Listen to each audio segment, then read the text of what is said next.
Hola, Dios te bendiga. Bienvenido a nuestro canal. Queremos compartir contigo una palabra de bendición para tu vida. Quizás muchos están en sus casas resguardándose. Quizás en tu nación establecieron una cuarentena colectiva, general, donde te has tenido que quedar resguardado en tu hogar, resguardando tu vida, resguardando tu familia, resguardando la salud de los tuyos y resguardando también la salud pública. Pero quiero compartir contigo esta palabra en este día, diciéndote que el Señor nos habla en su palabra, que dice que trae para nosotros vida en abundancia.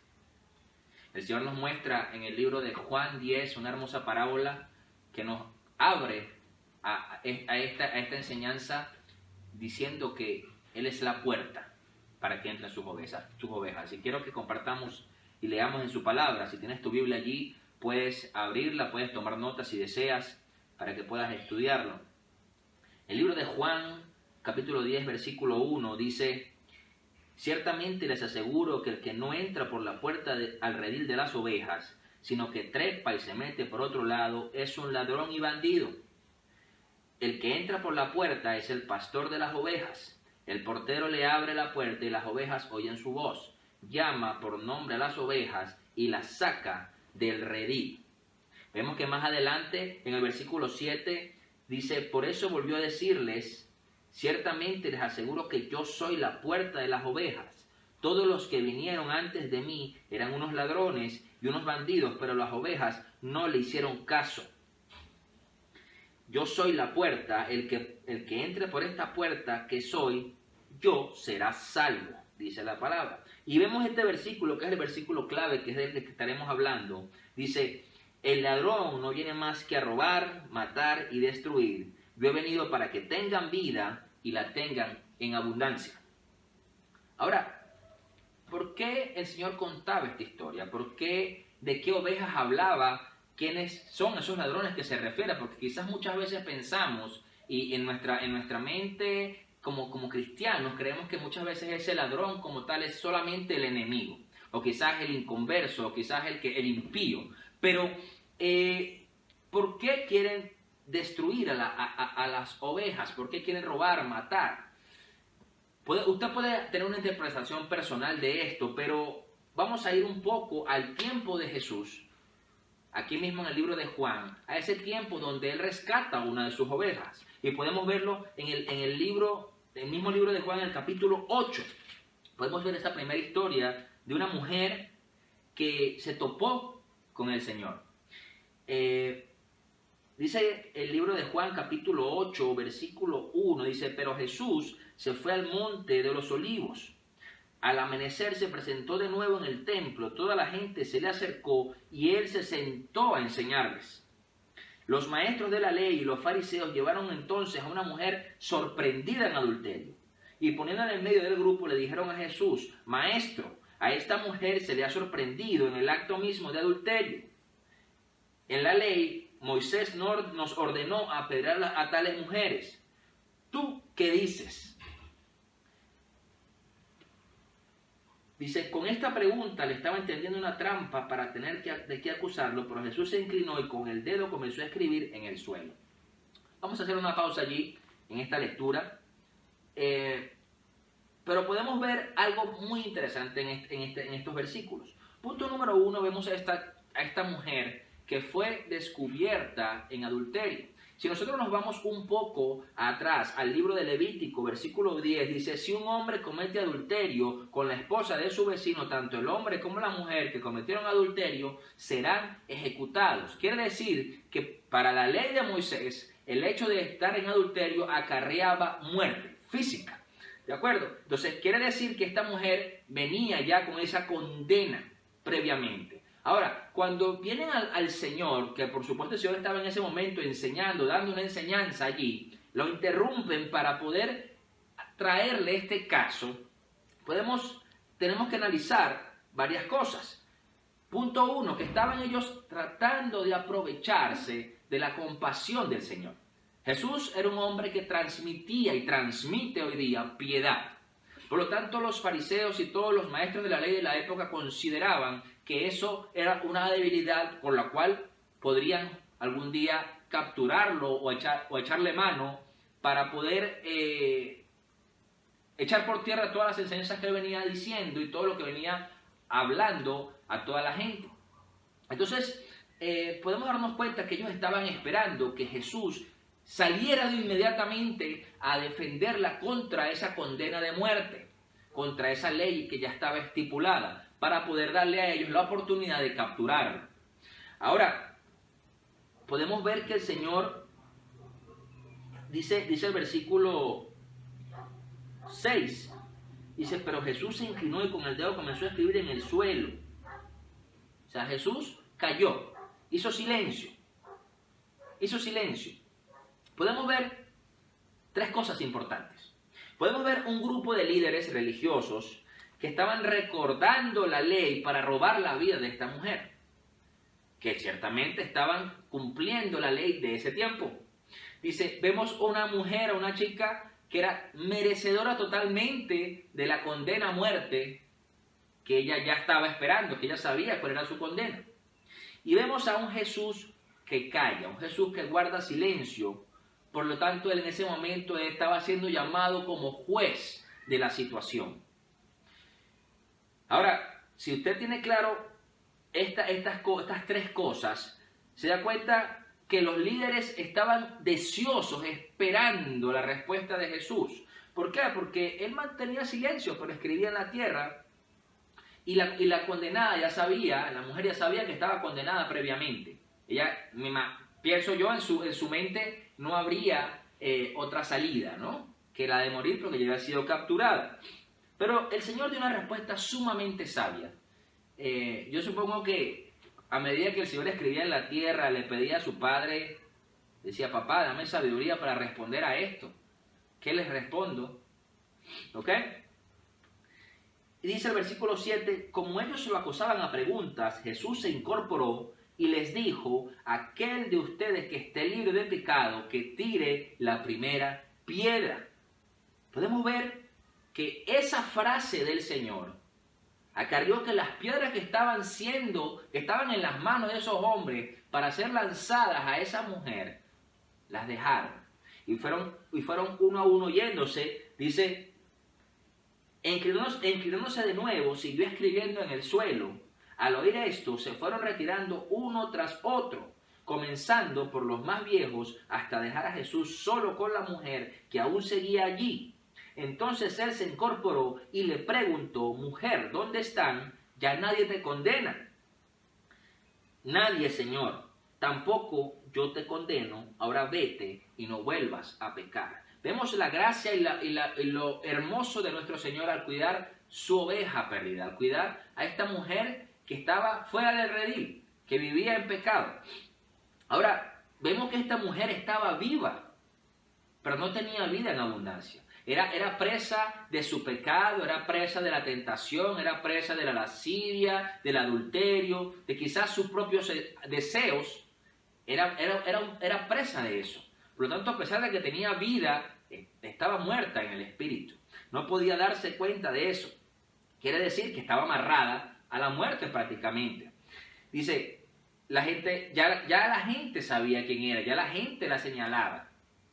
Por lo tanto, no había nada que le hiciera pensar a ella que tendría una redención. Pero para el Señor no fue así. Para la puerta del establo no fue así. Para el buen pastor no fue así. Dice, ¿por qué? Porque el Señor vino a darnos vida en abundancia, así lo afirma. Entonces, dice, algo que hizo el Señor fue que no minimizó el pecado de la mujer. Porque a veces pareciera que es como que el Señor, hace creer que la mujer no pecó, o que la mujer, el pecado es más pequeño que el de los fariseos. Pero lo cierto fue que hizo llevar el pecado que tenían los fariseos a la altura del pecado que tenía la mujer. Porque si no hubiera sido así, hubieran arrojado las piedras. Si no hubiera sido así, hubieran condenado a la mujer. Pero ciertamente ellos habrán reflexionado ante la palabra sabia del Señor y dijeron, yo también he pecado. Entonces, podemos ver allí un concepto de gracia, un concepto de lo que es gracia en nuestra vida hoy día, que al usted y yo ser pecadores, haber encontrado al Señor, quizás en nuestros momentos de que estábamos perdidos, fuimos realmente restaurados por Él, guardados por Él y perdonados de nuestro pecado. Podemos darnos cuenta que esta santidad que tratan de mostrar estos fariseos aquí, no debe ser una santidad que trata de tener versículos en tu mano como una piedra para arrojarlos a otro que quizás está en tinieblas o está en un pecado. Y la cuestión está que muchos de esos versículos muchas veces son versículos que no nos condenan a nosotros mismos, sino que condenan a otros. Entonces, entendemos que en vez de ir a la palabra, a buscar alimento, a buscar pan, pues vamos a la palabra a buscar esas piedras para arremeter contra el perdido. Entonces, Jesús entendía tanto la ley, Jesús entendía tanto que la utilizó para recordarnos su dependencia de Él. Eso fue lo que le recordó a los fariseos, que Él le recordó la necesidad de un redentor. Que ellos no lo reconocían a Él, eso era otra cosa, pero en ese momento ellos se dieron cuenta que ellos necesitaban un redentor porque ellos mismos eran pecadores. Ahora, usted y yo quizás fuimos pecadores en un pasado, o quizás tienes una lucha con un pecado hoy día, pero Jesús lo que te invita es que te acerques, que permitas que Él sea quien vele por ti. Eso sí, te va a decir, bueno, vete y no peques más. ¿Quién te condena? Porque el mundo te podrá señalar, pero si Cristo te perdonó, si ya tú fuiste perdonado por el Señor, dice, Él lo único que te pide es, vete y no peques más. Dice que Jesús se arriesgó. Él se arriesgó como un buen pastor. Él se arriesgó por esa oveja, porque pudo haberle sucedido que en ese tiempo los fariseos arremetieran contra Él también. Claro, Él sabía que no era su tiempo, pero pudo haber sido alguno influenciado por el enemigo y haberle tirado la piedra a Jesús, o incluso matar a la mujer. Entonces, vemos que esta ley que hablan los fariseos, la ley de Moisés que habla allí, dice que era repetida constantemente. Y si nos vamos al versículo 10, a Juan 10, donde leímos que decía, todos los que vinieron antes de mí eran unos ladrones y unos bandidos, pero las ovejas no les hicieron caso. Quiere decir que ellos repetían esta ley, pero repetían la ley sin un sentimiento, sin un pensamiento de piedad y de misericordia a otros, sino simplemente era un dictamen para acatar y juzgar. Entonces, se convirtió más bien como en una persecución de todo pecador sin ver el propio pecado. Entonces, quiere decir que esta chica, siendo una oveja imperfecta, entró en un redil a través del Señor. En ese momento, el Señor fue la puerta y se convirtió en el buen pastor que la cuidó del peligro, que la cuidó de la muerte. Y ahora, al ella salir de allí airosa, de salir con vida física, salió también con vida en abundancia, porque fue perdonada en su pecado. Y la palabra no nos enseña allí, pero tú después de vivir una situación como esa, lo menos que tú piensas es volver a ir a pecar. Tú dices, me salvé. El Señor me salvó. Entonces, ir a volver a pecar es como decir, bueno, estás jugando con la gracia de Dios. Pero tú y yo somos parte de ese redil. Un redil que quizás en su pasado tuvo errores, pero son errores que a Dios no le importan, que al Señor no le importa, porque Él lo que espera es que tú te arrepientas y mires hacia Él. Que tú dejes esa antigua vida, que dejes la vieja naturaleza y que puedas escuchar su voz, para que tú y yo podamos realmente caminar con Él. El Señor no viene a juzgar nuestro pecado en este tiempo, sino en el tiempo venidero. Cuando venga el fin de los tiempos, vendrá el juicio. Pero cuando tú consideras que no te puedes acercar a Dios porque eres muy pecador, no entiendes que ya el Señor caminó con el madero hacia la cruz, que ya Él fue a la cruz por tus pecados y por los míos. Entonces, te invito a que te acerques a Él, que no te sientas señalado por nadie, porque si Cristo te perdona, ya tú eres salvo por la eternidad. Si nosotros digerimos un poco esta parábola, esta historia de esta mujer con los fariseos, de esta mujer adúltera, nos damos cuenta que los ladrones que se refiere en Juan 10 está representado por los que la acusan. Quieren robarle la vida, quieren robarle quizás la oportunidad de ser restaurada, de ser salva.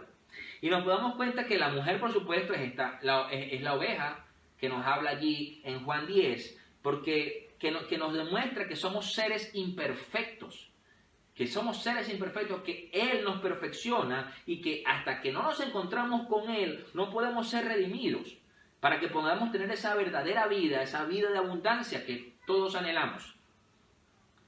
Podemos ver ese mismo capítulo 8 más adelante, cómo estos fariseos ellos siguen tratando de defender esta posición de santidad, de supuesta santidad que ellos tienen ante el Señor. Pero fíjate que el Señor más adelante nos dice en el versículo 36 de ese capítulo 8, dice, así si el Hijo os libertare, seréis verdaderamente libres. La versión NBI dice, así que si el Hijo los libera, serán ustedes verdaderamente libres. ¿Por qué? Porque realmente lo que está haciendo referencia el Señor acá es que Él dice que Él está mencionando que el pecado es lo que realmente nos tiene prisioneros. Y que para nosotros poder ser libres de ese pecado, necesitamos al Hijo, necesitamos a Jesucristo, al Hijo unigénito de Dios. Por eso usted y yo necesitamos buscarle. Por eso en este día yo te invito a que seas tú acercándote a Él. Que en este tiempo que tenemos en casa, te des la oportunidad en intimidad con Dios de poder confesarle, de poder decirle, Señor, he pecado contra ti en esto.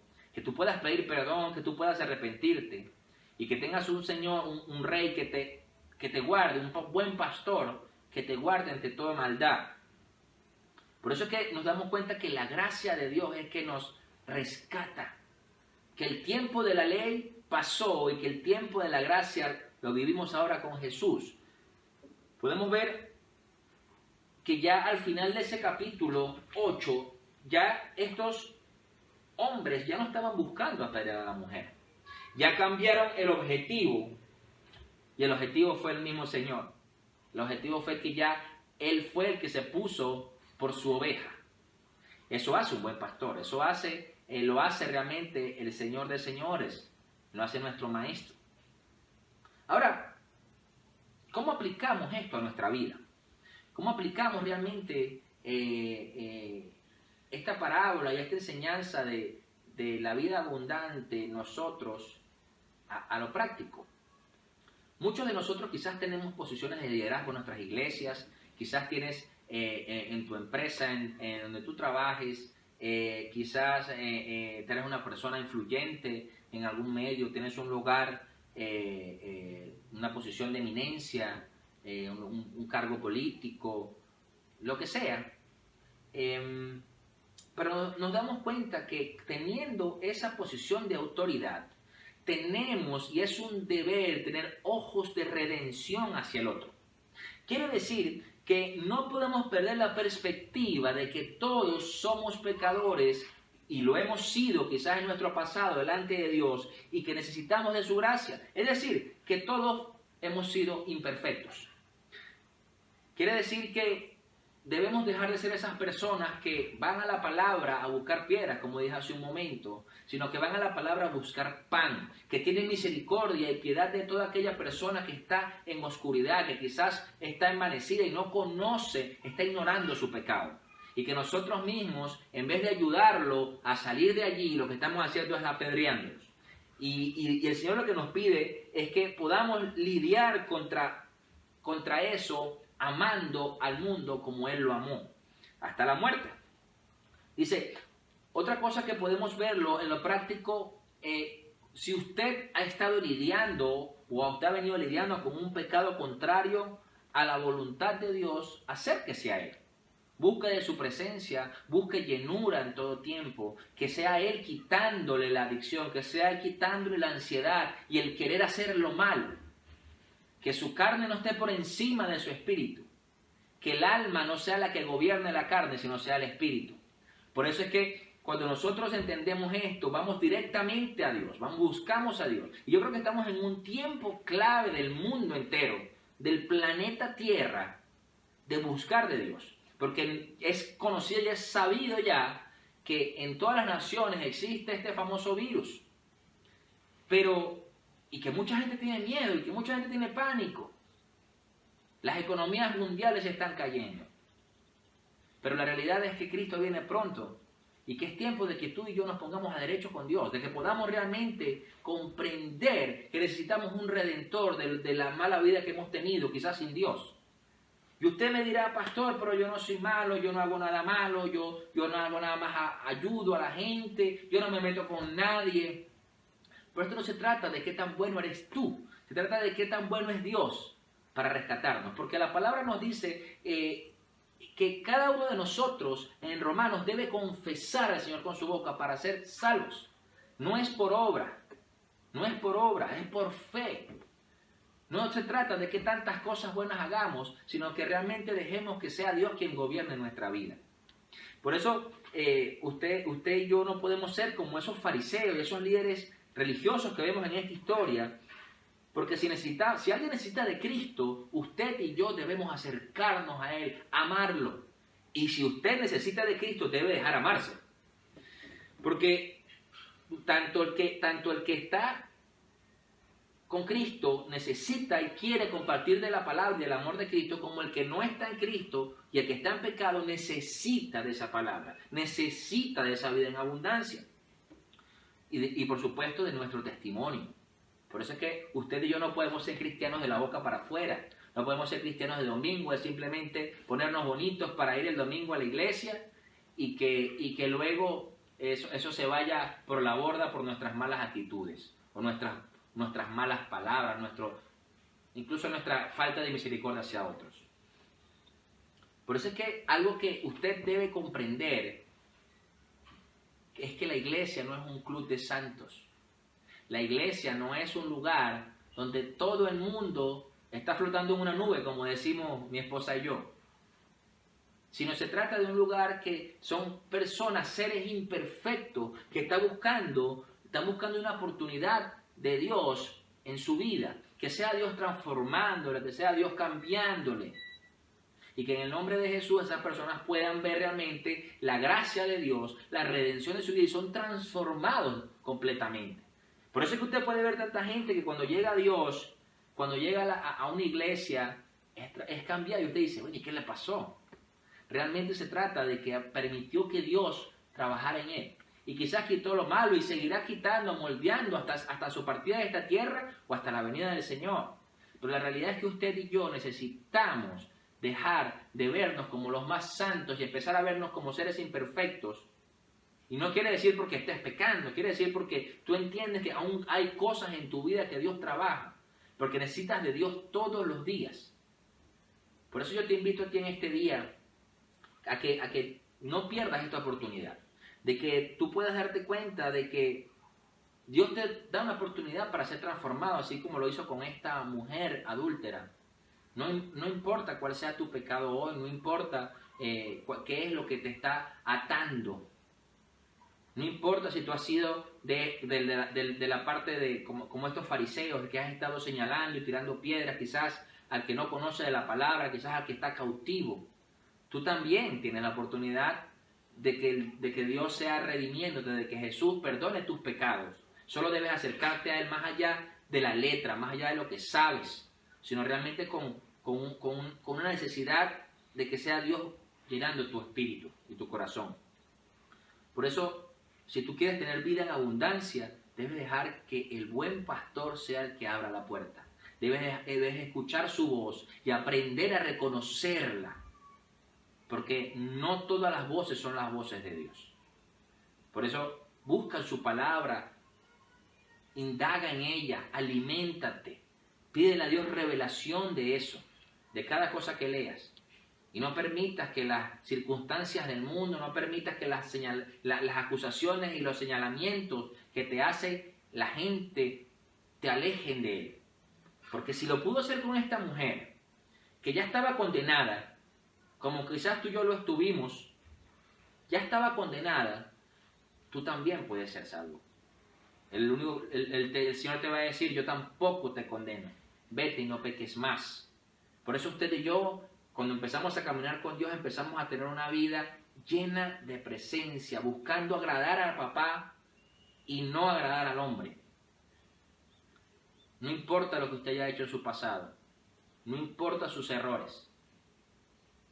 Dios nunca rechaza un corazón contrito y humillado. Jamás. Por eso te invito en este día, si tú nunca has podido recibir al Señor, si tú nunca lo has confesado como único Señor y Salvador, yo te invito en este tiempo que ores conmigo. La palabra dice en el libro de Romanos 10:9, que si confiesas con tu boca que Jesús es el Señor y que crees en tu corazón que Él murió en la cruz del Calvario, si crees que Él murió por tus pecados, solamente con creerlo eres salvo.